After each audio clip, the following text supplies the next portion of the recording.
ॐ नमस्ते शोण्डालां समूहशशिबालां मृगमदा त्रिनेत्रां दन्तेकां कशुममणुमालां मृदलसं विधातार्विष्णुव्यां विविधसुरपूज्यं सुरपति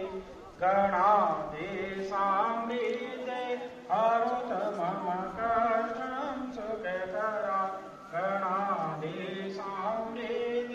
हरत मम कष्टं सुखकरा। ॐ हे कृष्णं कमलापते यदुपते सीतापते श्रीपते वैकुण्ठाधिपते चराचरपते लक्ष्मीपते पाहि मां कस्तूरीतिलकं